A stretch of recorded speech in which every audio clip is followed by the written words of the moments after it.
राहुरी विधानसभेच्या या पोटनिवडणुकीच्या पार्श्वभूमीवर भारतीय जनता पार्टीच्या व महायुतीच्या पदाधिकाऱ्यांच्या वांबोरी गणाच्या या बैठकीचे मार्गदर्शक व आपले सर्वांचे ज्येष्ठ नेते माननीय ॲडव्होकेट सुभाषरावजी पाटील साहेब, उपस्थित असलेले व्यासपीठावरील सर्व सन्माननीय मान्यवर ज्यांचा नामोल्लेख माननीय साहेबांनी केलेला असेल, उदयनी केला असेल, आलेले सर्व या गणातील वांबोरी, कात्रट, गुंजाळे या गावातून आलेले सन्माननीय पदाधिकारी, कर्डिले साहेबांवर प्रेम करणारे आलेले सर्व सन्माननीय कार्यकर्ते, सन्माननीय पत्रकार आणि मित्रांनो, सर्वात प्रथम कार्यक्रमाला थोडा उशीर झाल्याबद्दल मी आपली माफी मागतो. नगर मनमाडची पाहणी करत होतो. राहुरीचा प्रश्न संपला, नेमकी राहत्यात अडकला होता आणि मग मला लोक म्हणायचे की तुम्ही राहुरीचा प्रश्न सोडवला, राहुरी शहरातला रस्ता करून दिला, राहत्यामध्ये ट्रॅफिक जाम व्हायला लागली. सकाळी 7 वाजता आम्ही त्या रस्त्यावर चालायला सुरू केलं. 3.5 किलोमीटर चाललो. कार्यकर्ते सगळे होते बरोबर. सुरुवातीला मी आल्यावर जसं नेता येतो तशी आपली एक जुनी सवय की कार्यकर्ते गर्दी करतात. काही कामाचे असतात, काही टाइमपाससाठी येतात, काही लोकांना पद पाहिजे असतात, काही लोकांना उधारी पाहिजे असते, काही लोकांना बँकेचं कर्ज पाहिजे असते. असे सगळे औषध गोळा झाले. मी त्याला म्हटलं एवढं सकाळी 7 वाजता कशाला येता बाबा? नाही म्हणे आम्ही आलोय, तुम्ही आलात का? ठीक आहे. 7 ते 10 3ऱ्या किलोमीटरला पोहोचूच तर फक्त 2-3 लोक शिल्लक होते अधिकाऱ्यांचे. मी मागे वळून सुद्धा पाहिलं नाही कोण बरोबर आहे कोण नाही. आणि जेव्हा एवढ्या जिद्दीने आपण काम करतो तर आपल्याला खरं त्याचं फळ मिळतं. राजकारण हे फक्त एका दिवसापुरतं असू शकत नाही. कुठलाही राजकीय व्यक्ती त्याच्यामध्ये काम करायची धमक असेल, ज्यांनी खरंच काम केलं असेल, ज्यांनी खरंच लोकांच्या जीवनामध्ये बदल करायचा प्रयत्न केला असेल, तो एका निवडणुकीने संपू शकत नाही. आणि याचाच उदाहरण जर पाहायचं असेल तर हा विखे पाटील परिवार आणि सुभाष पाटील साहेबांचा परिवार हे 2 असे परिवार आहेत जे ना कुठल्या एका निवडणुकीने संपले, पण 40 वर्ष लोकांच्या प्रेमामुळे सातत्याने राजकारणामध्ये लोकांचं प्रेम घेऊन परत एकदा सत्याच्या केंद्रस्थानी आले. हे सगळ्या जनतेचं प्रेम आम्हाला दोघांनाही सातत्याने मिळत गेलं. पद आले गेले, पाटील साहेबांना पद मिळाले, आता नाही मिळाले ना. त्यांनी कधी मागेची आवश्यकता पडली ना आम्हाला कधी बळजबरी कोणाला शिष्टमंडळाची गरज आवश्यकता पडून त्यांना पद मिळाली.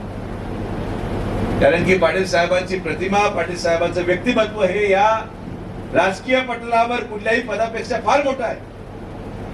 आजही कितीही मोठा नेता झाला, राज्याचा नेता असेल, जिल्ह्याचा नेता असेल, पण या गटामध्ये प्रचार करायला सुरुवात करण्याच्या अगोदर जर तो पाटील साहेबांना भेटला नाही तर तो किती जरी फिरला, किती जरी साड्या वाटल्या, किती जरी साखर वाटली तरी सुद्धा मतदान पडू शकत नाही. असा वलय आणि कामाचा ठसा माननीय पाटील साहेबांनी आपल्या कर्तृत्वाच्या माध्यमातून या भागामध्ये नुसतं एका वांबोरी पुरतं मर्यादित नाही, पण तालुक्यामध्ये देखील ज्या पद्धतीचं काम साहेबांनी केलं. आणि मी खरंच आश्चर्यचकित होतो कैलासवासी बाळासाहेब विखे पाटलांची क्षमता ओळखून ती माणसं कशी ओळखायची. माळख ओळखण्यासाठी पण गुण हवा. आणि खासदार साहेबांनी असे लोक शोधून ठेवले की त्यांनी 40 वर्षापूर्वी निवड करताना हा विचार केला असेल की मी आज असा माणूस राहुरीसाठी निवडतो जो फक्त माझ्या पुरतं नव्हे पण माझ्या पुढच्या 5 पिढ्यांना कामी येईल. अशा प्रकारची निवड खासदार साहेबांनी त्या कालावधीमध्ये केली. आणि आजही या सगळ्या परिसरामध्ये, आणि साहेब देखील साक्षीदार आहेत, नामदार साहेब जरी असले तर आम्ही कधीही, मी लोकसभेला उभो होतो, जिल्हा परिषदच्या निवडणुका असतील, कारखान्याच्या निवडणुका आपण लढवल्या, आम्ही कधीही या भागामध्ये दौराच घेतला नाही. आपल्याला माहिती आहे कुठं जायचं, आणि हा विश्वास जो जनतेने त्यांच्यावर ठेवला, एक वेगळं ऋणानुबंध, एक वेगळी काम करायची शैली, आणि तेवढंच शिस्तबद्ध राजकारण. शिस्तबद्ध राजकारण ही लोक फार टिकत नाही, जे लोकांना शिस्त लावायचा प्रयत्न करतात, गावाला शिस्त लावायचा प्रयत्न करतात, खोटं न बोलणं, कोणाला वेळ काढण्यासाठी न फसवणं, असे प्रकारचे राजकारणी या जिल्ह्यामध्ये एक किंवा दोन टिकून असतील, आणि त्यापैकी एक सुभाष पाटील साहेब आहे.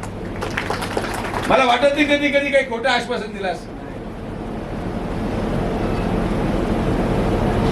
आणि अशा प्रकारे राजकारण करत असताना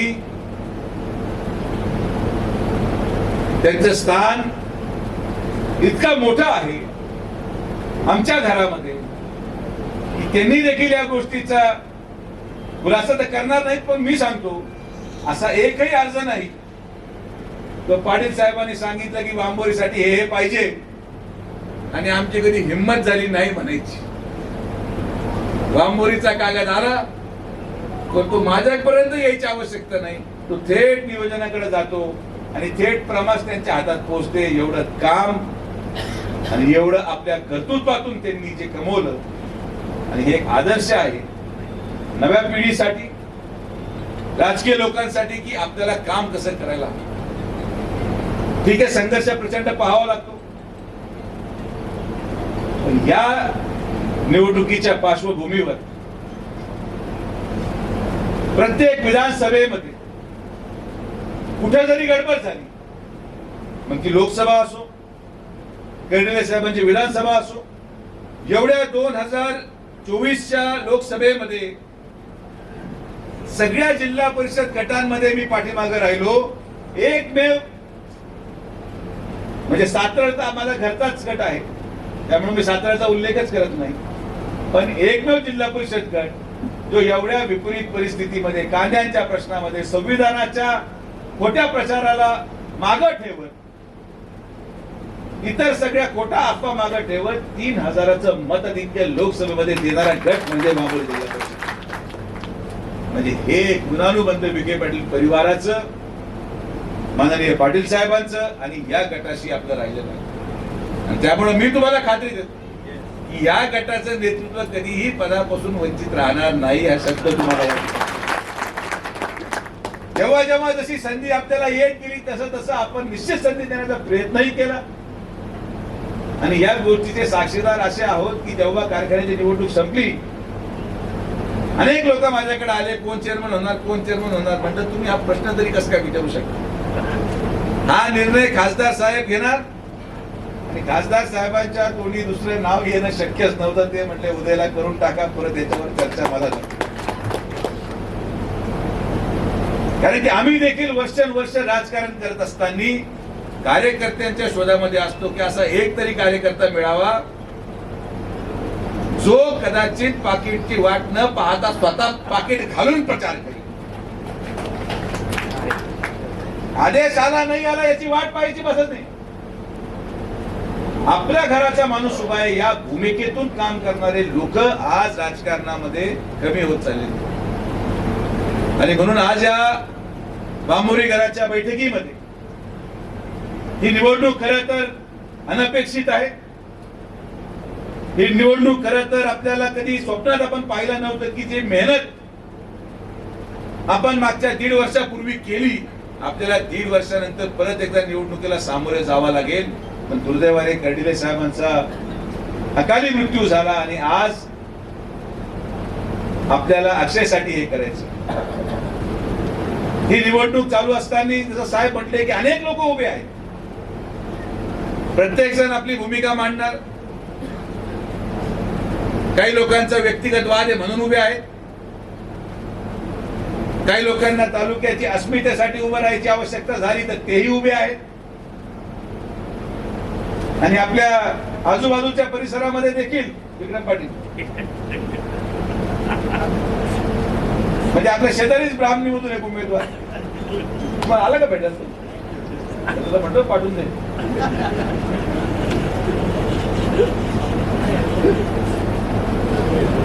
तर आपल्याला अनेक लोक पत्रकार विश्लेषण केलं की बिनविरोध का नाही झालं. अरे म्हणतो बारामती सारख्या प्रगतशील मतदारसंघामध्ये जिथं पवार हे नाव सोडून दुसरं कोणतं नाव चालत नाही, जिथं स्वर्गीय अजितदादांच्या कामाची तुलना आमच्या कामाशी केली जाऊ शकत नाही, एवढं काम सत्तेच्या माध्यमातून त्यांनी त्या बारामतीमध्ये केलं. त्यांच्या जाण्याने रिक्त झालेल्या जागेला देखील 22 अर्ज तसेच राहिले. हे राऊरी आणि पालकमंत्री विखे पाटील साहेब होते म्हणून 32चे आपण 7 वर आणले. 32चे. आणि हे सोपं नाहीये. तुम्ही कधी बसा अर्ज भरणाऱ्या लोकांबरोबर.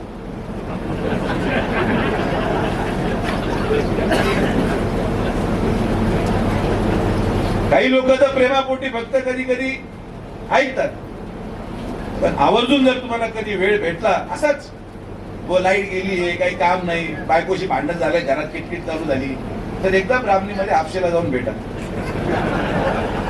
आणि मी 1 तास कसा काढला असेल याचा विचार करून निश्चित परत मला फोन लावून सांगा की दादा तुम्ही आता म्हणाल तिथं मी बटन दाबायला तयार आहे, मला काहीच दुसरं नको. या स्तरापर्यंत तुम्ही या. आणि हे करायची साथही राहिले नसते, पण ठीक आहे, थोडंफार गडबड मागं पुढे होऊन जाते. आता राजकीय प्रसंग आहे, प्रत्येकाला लोकप्रतिनिधीला असं वाटतं मी आमदार व्हावा, काही हरकत नाही. लोकतांत्रिक प्रक्रियेमध्ये आता कोणी कोणाला ऐकायला तयार नाही.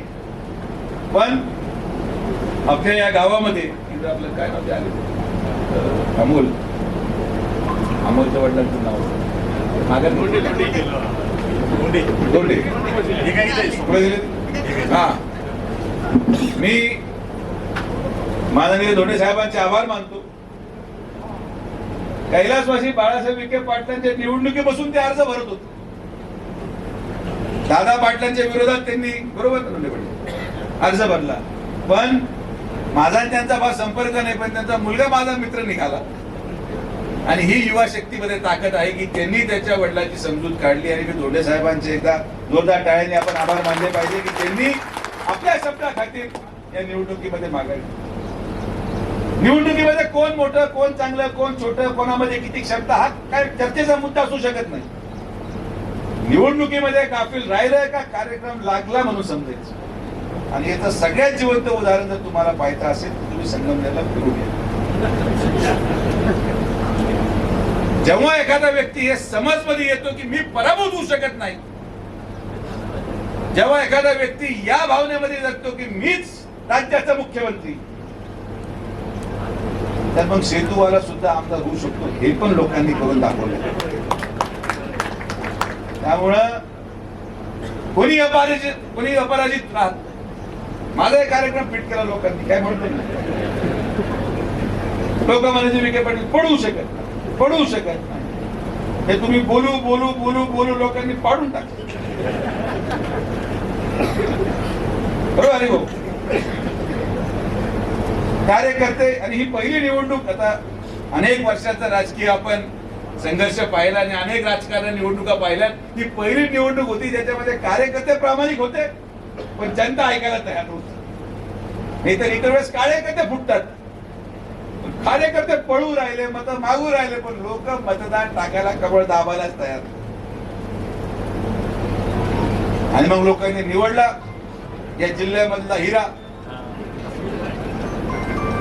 आणि हिरा मी यासाठी म्हणतो की त्याचा प्रकाश मागच्या 1.5 वर्षापासून प्रत्येक वर्तमानपत्रामध्ये आपल्याला पाहायला मिळतो. तो प्रकाश एवढा तेजस्वी आहे की कुठेही बँक घोटाळा झाला तरी तो प्रकाश न दिसतो, कुठेही महिलेच्या विनयभंगाचं प्रकरण आलं तरी तो प्रकाश न दिसतो. आणि आता लेटेस्ट खराब प्रकरणामध्ये देखील तो प्रकाश तिथं सापडला.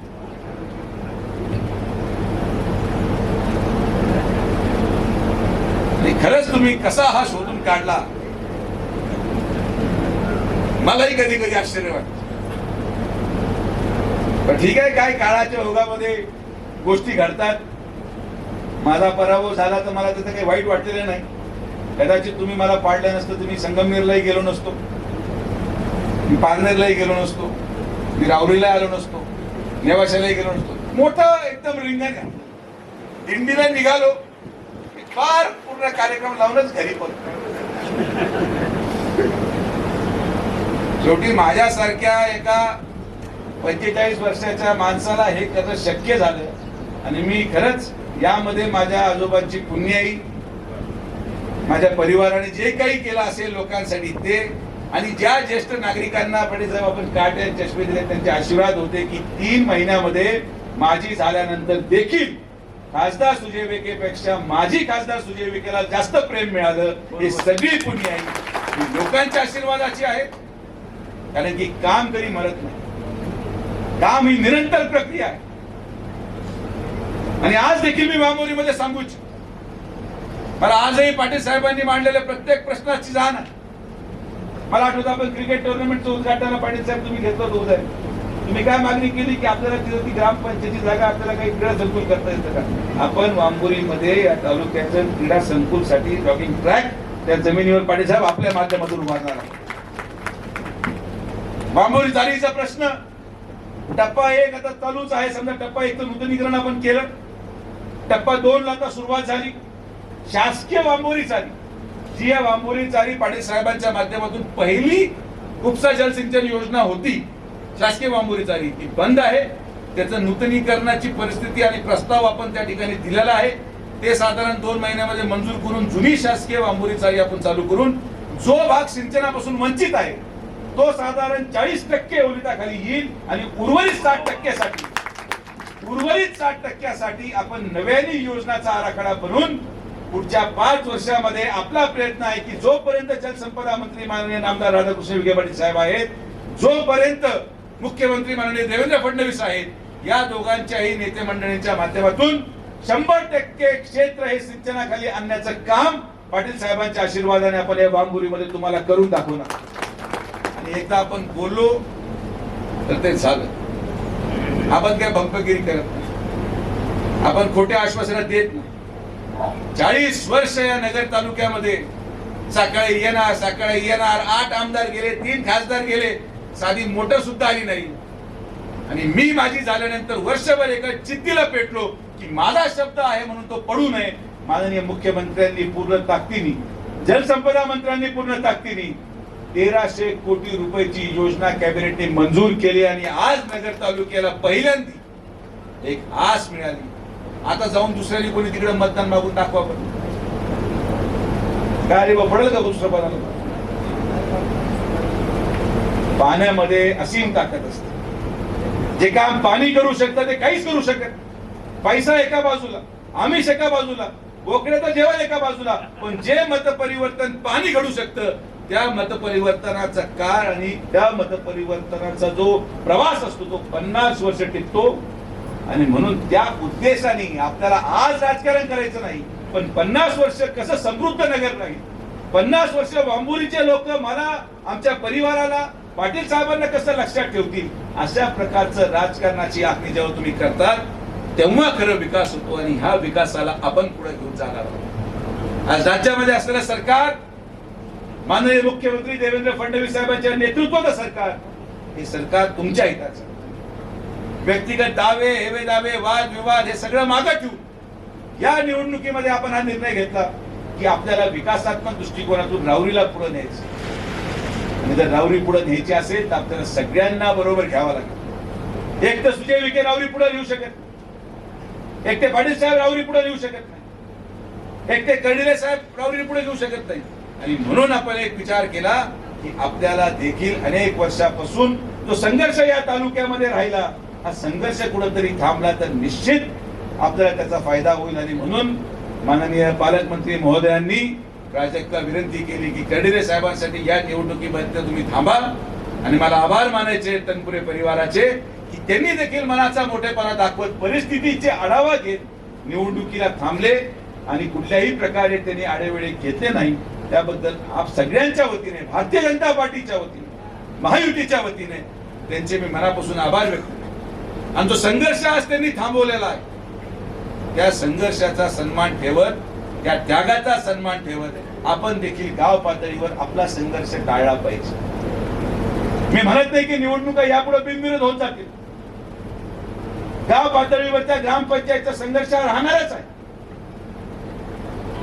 स्थानिक स्वराज्य संस्थेचा कदाचित हा संघर्ष राहणारच आहे. पण आज समन्वय साधून शेवटी त्यांच्याही कार्यकर्ते आहेत, त्यांनाही त्यांचा न्याय देण्याची त्यांची भूमिका आहे. आमचे कार्यकर्ते जगावेत, आम्हाला आमच्या कार्यकर्त्यांना न्याय देण्याची भूमिका आहे. पण कुठेतरी कार्यकर्त्यांच्या पलीकडे जाऊन तालुका स्तरावर हा समन्वय व्हावा अशा प्रकारचा निर्णय आपण घेतला आणि त्या निर्णयाचा सन्मान आपण सगळे कराल.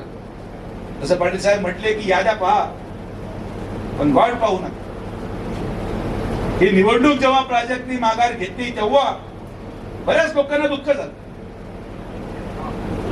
यासाठी नाही की काही तत्वावर दुःख होतं, यासाठी नाही की आपल्याला संघर्ष करायला मिळणार नाही असं हे काही कार्यकर्ता म्हणणार असतात की काय राव चांगला संघर्ष झाला असता, आपल्याला काम करायची संधी होती. काय राव आपण टीव्ही बुक केला होता, बायकोला म्हटलं तर फिरायला घेऊन जरा त्या काळजी करू नको, व्यवस्था झालेली आहे. सगळं पुढाला घ्या. पुढं आपल्याला दुबईला जायचं होतं आणि पंढरपूरला जावं लागेल. संघर्षातून अर्थकारण वाटत, विकास होत नाही. आपल्याला कोणाला टीका टिप्पणीमध्ये घ्यायचं नाही, पण कुठेतरी संघर्षाच्या पलीकडे जाऊन आज जी परिस्थिती भारतीय जनता पार्टीची आहे राज्यामध्ये, देशामध्ये, आदरणीय प्रधानमंत्री नरेंद्र मोदींच्या नेतृत्वामध्ये आज पक्ष वाढत आहे. तर या वाढत्या पक्षाचा पूर्ण प्रवास पाहत अनेक लोक आपल्या बरोबर यायला तयार आहेत. आणि पण निश्चित सगळं समावेशक धोरण घेऊन आपल्याला प्रत्येकाला न्याय द्यायचा लागतो. मी 20 दिवस केरळला राहून मला पाठवलं होतं पक्षाने. मी असंच भाषण करायचो. मी काय बोलतो त्यांनाही कळालं नाही, ते काय बोलायचे मलाही कळालं नाही. पण भाजप म्हणतं का टाळ्या वाजवायचा. आणि सगळ्यात भारी काम केरळला मला तर आनंद आहे पक्षाने पाठवून. 20 दिवस कॅलेंडरच पाहिलं, चतुर्थी आहे का काय आहे का काय नाही. माशाशिवाय दुसरं खायला तर काहीच नाही आणि उपाशी मी राहू शकत नाही. सकाळ संध्याकाळ मासे खायला मिळाले. अजून जर 20 दिवस निवडणूक लांबली असती तर कदाचित मी मासे पकडायलाही शिकलो असतो आणि धरून शिजवायलाही शिकलो. पण प्रत्येक गोष्टीची संधी पाहता आपण संधीचं सोनं केलं पाहिजे या भूमिकेत भारतीय जनता पार्टी काम करते. भारतीय जनता पार्टी नुसतं एक नाव नाही, एक विचार आहे आणि तो विचार प्रत्येक कार्यकर्त्यांनी घेऊन पुढे जाणं आवश्यक आहे. भाजपा पक्ष 2 खासदारापासून सुरू झालेला पक्ष मागच्या 15 वर्षापासून केंद्रात सत्तेत आला. याचं कारण अनेक लोकांचा त्याग आहे आणि त्या त्यागाला आपण सन्मान करत पुढे जाऊन भारतीय जनता पार्टीसाठी काम करावं. यापुढे कुठला गट नाही, यापुढे कुठलाही वादविवाद नाही, फक्त आणि फक्त भाजपा भाजपा भाजपा या विचारातून आपल्याला पुढे जायचंय. आणि म्हणून येत्या 23 तारखेला आपण सगळेजण कोणाची वाट पाहायची नाही. ही निवडणूक आपली आहे. स्वर्गीय कर्डिले साहेबांनी या वांबुरीसाठी केलेल्या कामाची परतफेड आपल्याला करायची. पाटील साहेबांच्या माध्यमातून जो विकास कर्डिले साहेबांनी या ठिकाणी केला त्याची परतफेड आपल्याला करायची. आणि म्हणून 23 तारखेला आपण बाहेर मतदानाला गेल्यानंतर आपलं चिन्ह आहे 1 नंबर, आपला पक्ष देशात 1 नंबर, आपले सगळे आमदारांची संख्या 1 नंबर, महायुती मधला सगळ्यात मोठा पक्ष 1 नंबर. आणि म्हणून 4 जुलैला जेव्हा मतपेटी उघडतील तेव्हा अक्षय खर्डिले ह्या महाराष्ट्रामध्ये 1 नंबरच्या मताधिक्याने झालेला आमदार आपल्याला करायचा. या संकल्पनेतून आपण पुढे जात आहोत. आणि बाकी काळजी तुम्ही करू नका. तुमचे प्रश्न मग ते पाण्याचे असतील, उसाचे असतील. आता तुम्ही म्हणजे लोकांनी जेव्हा मला माझी केलं तर त्याच्यामध्ये हे बाकीचं घडलंच. पण 6 महिने मोकळं बसलो होतो. मी काय करावं तर 6 महिन्यामध्ये या उत्तर महाराष्ट्रातला 12,000 टनाचा सगळ्यात मोठा कारखाना आपण उभा केला, चालू केला. आणि म्हणून यापुढे वांबोरी गटामधल्या कुठल्याही भागाचा ऊस ना तुटायला वेळ जाणार, ना कुणाला तोडणीचा त्रास होणार. कारण की मी स्वतः व्यक्तिगत स्वरूपात या गोष्टीमध्ये लक्ष घालणार आहे. मी नुसता कारखान्याचा चेअरमन नाही, मी माझ्या कारखान्याचा आता शेतकी अधिकारी पण झालेलो आहे. 23 तारखेपासून मी स्वतः कृषी सहाय्यकाला सांगितलंय. आम्ही एक योजना आखलेली आहे पाटील साहेब, आपल्याशी मी घरी बसून सांगेन कसं, कारण की आता शेतकी अधिकाऱ्यांच्या भरोशावर अवलंबून राहण्याचा काळ राहिला नाही. 5-50 रुपये इकडं तर मग इकडं टोळ्या इकडच्या तिकडं, तिकडच्या इकडं, त्याच्यामध्ये पण टोळ्या इकडे गेल्या तिकडे गेल्या, मग बांधाचे भांडणं, मग बांधाच्या भावबंदीचे भांडणं संपले का गटाचे भांडणं, हा जनसेवेचा का हा विकास मंडळाची टोळी. आता कुठलीच टोळी नाही, आता फक्त भाजपची टोळी. कुठेही बांध ओरडला तरी भाजपचीच टोळी. या भूमिकेतून आपण या रावरी तालुक्यामध्ये येणाऱ्या कालावधीमध्ये ऊस तोडणीचा कार्यक्रम राबवणार आहोत. बरोबर. मला विश्वास आहे की आपण सगळेजण गाफील न राहता पूर्ण ताकदीने पूर्ण क्षमतेने अक्षय कर्डिलेसाठी आपल्याला या वेळेस एक अभूतपूर्व असा निकाल करायचा आहे. आणि येणाऱ्या कालावधीमध्ये यदा कदाचित मी चुकलो नसेल तर ही रावरी विधानसभेची 11च्या रचनेमधली शेवटची निवडणूक. 2029ला जेव्हा रावरी विधानसभा लागेल तेव्हा विधानसभेची रचना बदललेली असेल, लोकसभेची रचना बदललेली असेल. कदाचित 2 लोकसभेच्या जिल्ह्यामधल्या 3 लोकसभा होतील. कसं जरी फिरवलं तरी मी तुम्हाला सोडणार नाही आणि तुम्हालाच मला बटन दाबावं लागेल हे वर्ग करून. कारण की रावरीला मी सोडू शकत आणि रावरी आम्हाला सोडू शकत. आणि म्हणून हे जे काम आपण आज करत आहोत हे सगळं तुमच्यासाठी आहे. मला आवश्यकता नाही नगर मनमाडच्या रस्त्यावर उभं राहून स्वतःच्या खर्चाने पोलिसांचा पगार देऊन तिथं पोलीस लावायचे. पण मला हे पटत नाही की रावरीच्या लोकांना त्रास सहन करावा लागतो. उभं राहून पूर्ण रस्ता केला, फोटो काढायचे, भाषण करायची माझी सवय नाही, फोटो बोलते मला जमत नाही. आणि ठीक आहे, आज मला टिकाटिप्पणीवर जायचं नाही, नाही तर मी बोलायला तुम्हाला माहिती कसं. जेव्हा एखाद्या व्यक्ती समोर येईल तेव्हा बरोबर सगळ्यांचा पोस्टमार्टम केला जाईल. आज तो विषय नाही, थोड्याच्या रेवड्याच्या पुस्तके संपून घेऊ आणि मग बाकीचा पुढचा विषय पुढे. तर आपण सर्वजण आलात, सगळ्यांचे मनापासून आभार. असंच आशीर्वाद आणि प्रेम जे आपण पाटील साहेबांवर केलं, जे आपण कैलासवासी बाळासाहेब विखे पाटलांवर केलं, विखे पाटील परिवारावर केलं, माझ्यावर केलं, स्वर्गीय कर्डिले साहेबांवर केलं, तेच प्रेम आपल्याला अक्षयवर देखील करायचं आहे. या भूमिकेतून आपण या कार्यक्रमातून रजा घेऊ. आपण सर्वजण मोठ्या संख्येने आलात, सगळ्यांचे मनापासून आभार. जय हिंद, जय महाराष्ट्र, जय श्रीराम.